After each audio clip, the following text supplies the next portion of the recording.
And they've got the Cerebro. Well, never mind. Now the Sunspot is going to take all the Cerebro buffs, and we casually win. There it is. This is why the deck is so much fun.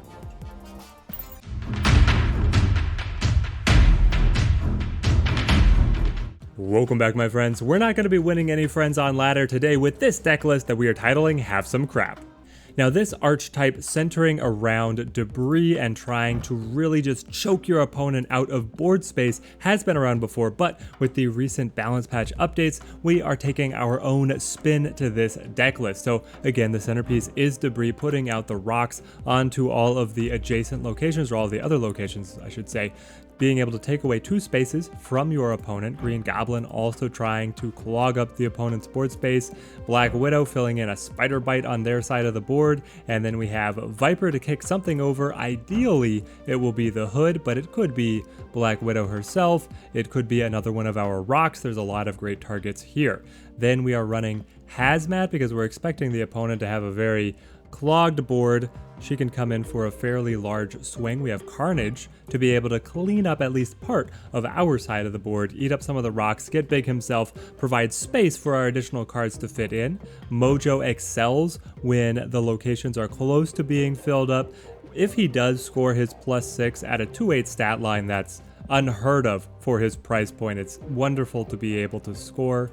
We have Magik to be able to draw out the game.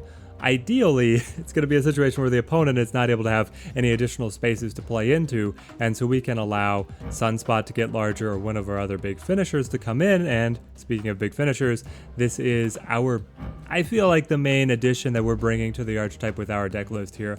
We are running Maximus. Who cares if the opponent has a lot of cards in hand if they don't have space on board to actually play them? And 3/7 is a beautiful stat line. It also empowers the brand new Ronan, 5 cost, 0 power, +3 power for each card in your opponent's hand. We are not leaning into Ronan as hard as we were with one of our previous deck lists here. You could play for him a little bit more. You could bring in Baron Mordo instead of Hazmat. That would work very well too, I believe, but we're going to give this a run. Let's dive into battle, see how the deck pilots out. We've got the deck list up above, and you guys know the drill. You can always leave comments down below if you want to talk about card substitutions, optimizing the list, the gameplay, whatever you want. I read all the comments, love interacting with you guys, trying to carry as much energy forward into full release as possible, and it's your support on the videos that is promoting them to the rest of the community. So thank you guys, everybody who shows up to watch. Black Widow, Ronan, Carnage. Let's dive in here, and the Sunspot. I do like seeing the Sunspot early. It can be a very important card when everything else is locked up. You can still put your energy onto the Sunspot. Now they are playing a Death Wave deck. That means we've run into the counter matchup. Them being able to chew up all of our spammed cards is going to be pretty nasty. But let's give them a Black Widow. They are, normally Death Wave is very energy efficient, very low energy curve. Missing out on their draws means that they miss their combo opportunities sometimes. But now they also have a Widow's Bite that they'll be able to feed to Carnage for extra points. Also, we can do cheeky things like play Debrii and then maybe fill up a location that they were expecting to be able to get an extra card into. But it looks like they're lining up this lane. Let's see, we're on 3. That means you could be playing a 1-drop and a Carnage. It means that you could be playing Deathlock right out. Let's play the Debrii over here. Basically, I'm lining up the Raptors here for a enormous feast. A feast for Carnage. There's the Widow's Bite, there's the Carnage. Our Debrii wouldn't have been able to disrupt that. They have the location filled up. They put the buffs on their Raptors. And also the Wolverine. Wolverine's gonna bounce. Enough said, bub. Ooh, I would have loved it if he landed on Savage Land, and then the Rock locked the location out. Though the opponent is, of course, likely running Killmonger, which they'll have at their disposal. Let's see. They are flipping first. I feel like we do something... we do something Hazmat Carnage? I don't know. The Hazmat here is not very effective, but we'll do what we can. They're playing Warpath, which means that they're actually a Destroyer deck, not Death Wave. And all these little Raptors are doomed. They're gonna play Destroyer right here. Yeah, they want to get armor on the vault and then Destroyer over here to open up this lane and then buff up the Warpath is effectively their game plan. I can see it already. 3 cards in hand. Now here's the thing. My opponent has Leech as an avatar. That makes me worried about some control pieces coming down. But I don't really know what they might throw at us. If we play Magik now...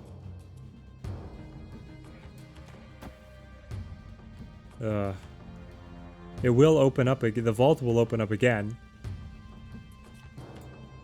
But I could also lock in the Ronan. Let's lock in the Ronan and see what they do. We may not need... Ooh. The Professor X. Okay. Interesting. But now... What is the game plan for them?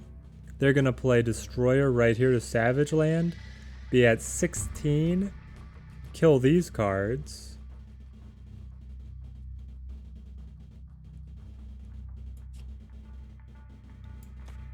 Problem is that this just takes me up to 15.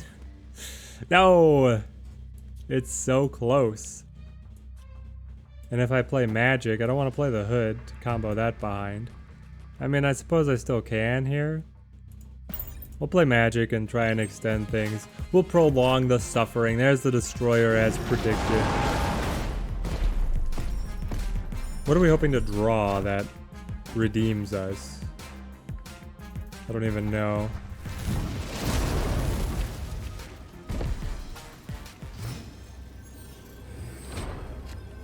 Mojo? Mojo's not bad, but I mean it's not great. We are giving the opponent an additional 2 cards, which is buffing Ronan by 6 points. The opponent does have space to be able to draw them. They've got 3 cards in hand. It means they could go all in on Limbo and then Mojo would score. So I feel like we piloted this out about as well as we could. Again, against the counter matchup here. We've got Storm. Oh, by 1! Good game to the opponent. Alright, you got me. They're able to mitigate so much of what we wanted to do there, but we still made them work for it. Let's dive into another here. The deck is, it must be said, hard countered by self-destruction decks. They keep their board open. They don't have any problem with being given crap. They have the tools to be able to deal with them. But against everybody else, we can put the pinch on them. We'll see if we're able to do it here. Monster Island. Also taking up a little bit of board space. This is good. Mojo can thrive in this kind of environment. Let's play Black Widow. Doesn't matter where. Not too much yet. We're gonna show Angela. That means that we would like Debris to kick a rock to Angela's location. That way they don't have a spot to be able to play a card and gain a buff off of. Monster Metropolis shows. We'll play Debris here. Send the rock over. This is queuing up a fairly good location. You've also got Debris.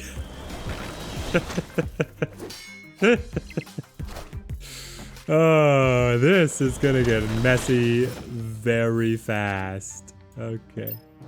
Hit him with the thumbs up. There you go, okay. Now, Carnage cleans away Monster Metropolis. Hazmat looks like she could have a field day.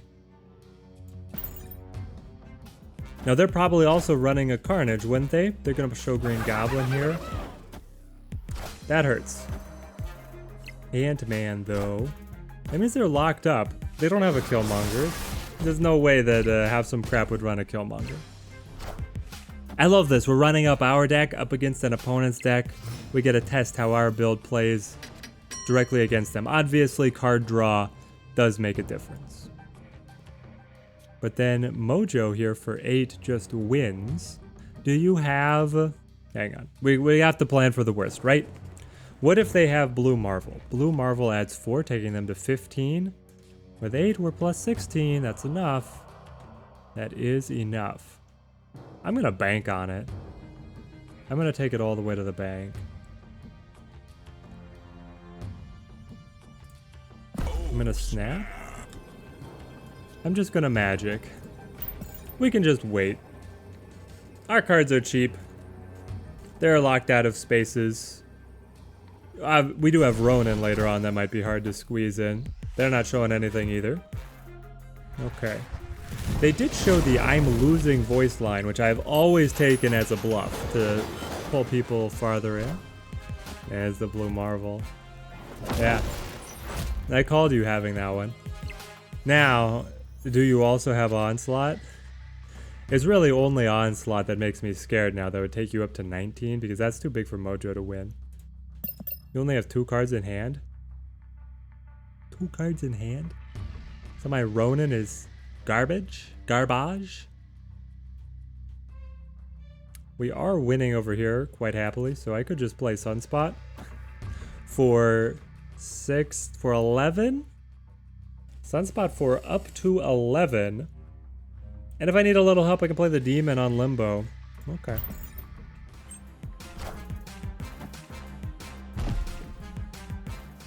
Yep. For safety's sake, we play it. There's the retreat. Oh, yes. It even wins up against other decks that are also have some crap. Oh, we're into another. The game stability has not been good for me today. It's been so abysmally bad. Just make it end. Make it end. Give me the PC beta, please. Can't wait for full release. Iceman hitting Viper. We didn't necessarily have the Golden Hood Viper combo, so maybe we just never play Viper. We get the Debris. I love it. Let's go for Black Widow here. Black Widow could easily be in a lane that we surrender to Carnage. Able to turn her 1 point into 2 extra power onto Carnage. Uatu. Why are you playing Uatu? Nobody plays Uatu. I think it's one of the worst cards in the game. Sinister London. Wow. What do we want to do with Sinister London? Getting duplicates. Already clogging up the board quite significantly. I wish that we had Carnage.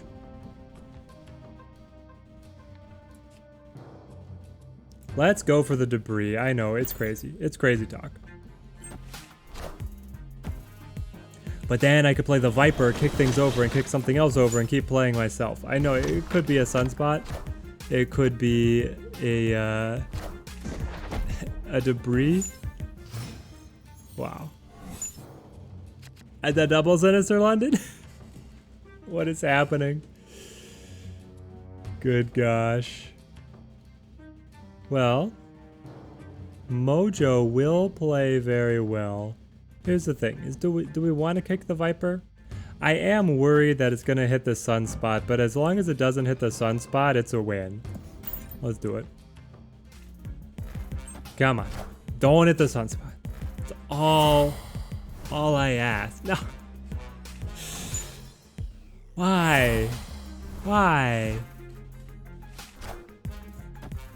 And they've got the Cerebro. Well, never mind. Now the Sunspot is going to take all the Cerebro buffs, and we casually win. There it is. This is why the deck is so much fun. Hazmat Hood Max. Now, here's a cute little thing we can do. We can play the Hood, be able to generate the Demon. Hood comes back to us. No problems. No problems whatsoever. No problems with the negative power. We can play him. We could keep on playing the Hood to keep on generating demons for the entire game. Like, does this... It just sounds funny, so why not? Oh, man. Yeah, so let's do it again. And there we go. Get that demon out there. Come back to me, my friend. They just have a random Carnage. Just a random Carnage. Nowhere. Yep. So now we play the Hood again.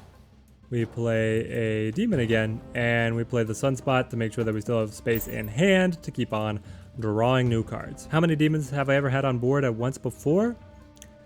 Ooh, I have done a lot with cloning that.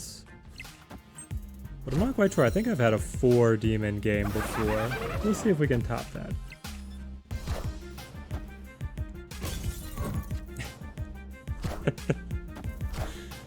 This one's a weird one. There's Ronan. The opponent is not really doing anything here. I don't blame them. Not in the slightest. Hang on. We should... Yeah, we'll play here. Then do I want to play Black Widow? I don't know. Probably not. I'll just let the extra energy tick over onto the Sunspot, assuming that the opponent has no way to be able to get into Luke's bar. Just having the highest power possible on our side of the board is what we want. They are making a play to Luke's bar. Do you have Jubilee? Is it going to be able to stick? Nope. Oh, the Nightcrawler is going to be able to move in. And the Storm. They finally got fed up with our Luke's bar shenanigans. That's amazing.